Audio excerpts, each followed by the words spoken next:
Salutations la population, bienvenue sur Morton Vision, vous êtes avec Amir, on se retrouve pour le second, le comment du pourquoi, et dans cet épisode, on va parler d'un thème qui me tient à cœur. Oui, beaucoup de choses me tiennent à cœur, habituez-vous. Je vais vous expliquer pourquoi ces 3 critères sont selon moi importants pour choisir son logiciel de MAO et commencer le beatmaking, c'est parti.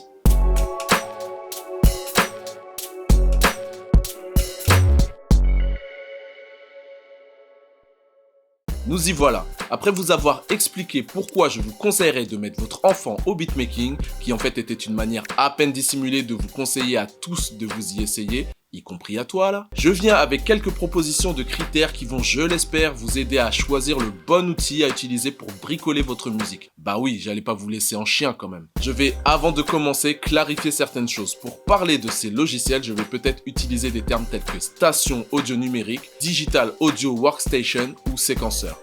Tous ces termes pour désigner notre logiciel de MAO qui sont en fait des studios numériques.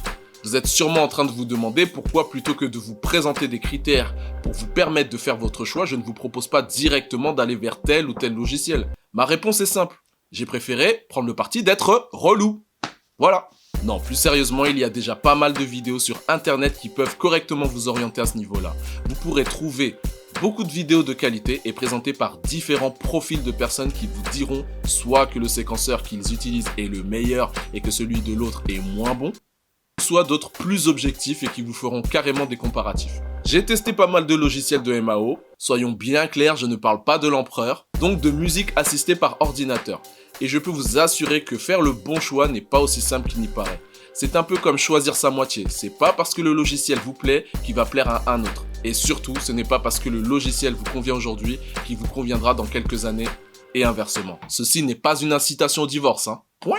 Avant de commencer à parler de mes critères, je vais aussi préciser autre chose. Il ne s'agit que de mon point de vue et il n'est pas universel. Les goûts et les couleurs, ça ne se discute pas. Voilà, bravo. On commence avec le premier qui est la popularité du logiciel. La raison pour laquelle c'est important, c'est que comme je vous le disais dans la précédente vidéo, big up à ceux qui l'ont regardé, les autres il n'est jamais trop tard. Les contenus disponibles sur internet sont nombreux, mais pour en avoir encore, faut-il que de gentilles personnes fassent des tuto. T'es chaud toi en devinette. J'insiste, c'est important parce que même si apprendre à utiliser un logiciel de MAO seul c'est totalement possible, je l'ai fait donc tu peux le faire également, il faut tout de même avoir conscience que quand on bénéficie d'un accompagnement ou d'un partage d'expérience, c'est beaucoup plus stimulant, ça aide à se perfectionner plus vite et à être plus efficace. Et là, on revient à ce que j'ai évoqué dans la première vidéo quand je parle du manque de patience des enfants. Tu peux vérifier. Vérifie.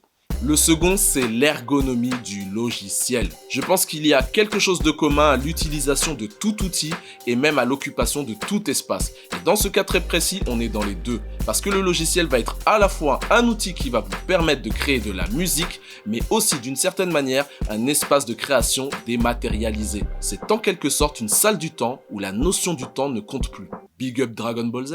Et où il faut donc se sentir à l'aise. Il faut aussi garder en tête que de la même manière que ce qui peut être une ergonomie agréable et confortable pour moi ne l'est pas forcément pour vous. Moi par exemple, j'ai beaucoup de mal à être à l'aise sur autre chose que du iOS ou du macOS, pour travailler en tout cas. Et pour d'autres, être à l'aise, ça ne peut être que sur Android ou Windows. Chacun son truc. Ça implique donc qu'il va falloir essayer plusieurs séquenceurs histoire de voir ce qui vous conviendra le mieux.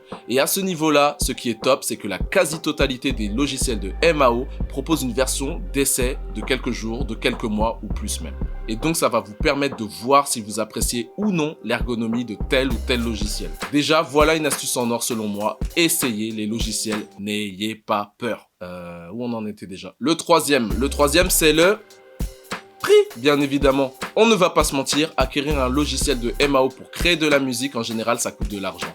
En tout cas, ça peut. À moins que tu pratiques la piraterie, hein.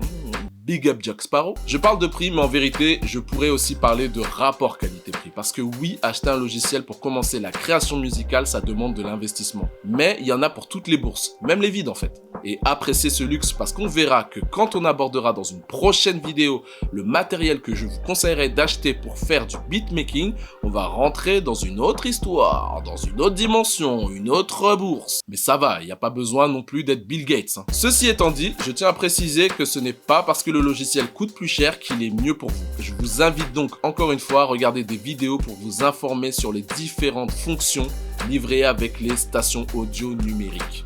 Très bien, maintenant qu'on a abordé ces points, je vais quand même vous orienter vers quelques logiciels à voir en priorité selon moi qui réunissent la majorité des critères que je viens de vous énumérer. Parce que oui, je suis trop gentil et que pour me remercier de ma gentillesse, tu vas mettre un pouce bleu, t'abonner et activer la cloche. Pour commencer du côté des smartphones et des tablettes, je conseillerais en priorité absolue GarageBand.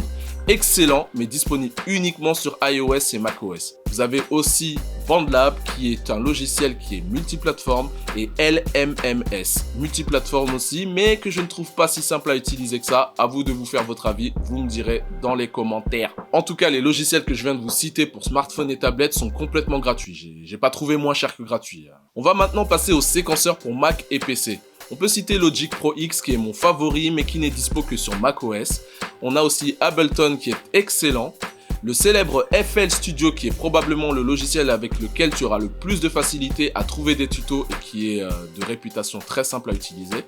Vous avez aussi Reaper qui est pratiquement gratuit en plus, Reason qui a été pendant longtemps mon logiciel favori et Studio One qui est vraiment pas mal. Je ne peux pas parler de logiciel de MAO sans parler de l'illustre, célèbre, légendaire Pro Tools qui est un standard dans le monde de la musique et dans les studios d'enregistrement du monde entier, mais je ne l'ai pas mis dans la liste parce que je trouve que pour composer c'est pas top, pour pas dire pire, point. Je pense que vous avez de quoi faire vos petites recherches et explorations. Big up Indiana Jones. N'hésite pas, une fois que tu auras fait tes essais, à venir partager avec nous dans les commentaires ce qui t'a plu ou pas dans les logiciels que tu as essayé. Ça peut en aider certains, le partage c'est important. Voilà, c'est tout pour moi. Merci à ceux qui sont restés jusqu'au bout. Vous êtes les meilleurs, tout comme ceux qui vont liker, partager la vidéo et s'abonner à la chaîne YouTube Mourton Vision et au compte Instagram Mourton Vision. Partagez avec le reste du monde et de l'univers vos avis en commentaire. Dites-nous le nom de votre station audio numérique préférée et je vous dis à très vite pour de nouveaux contenus. Big up!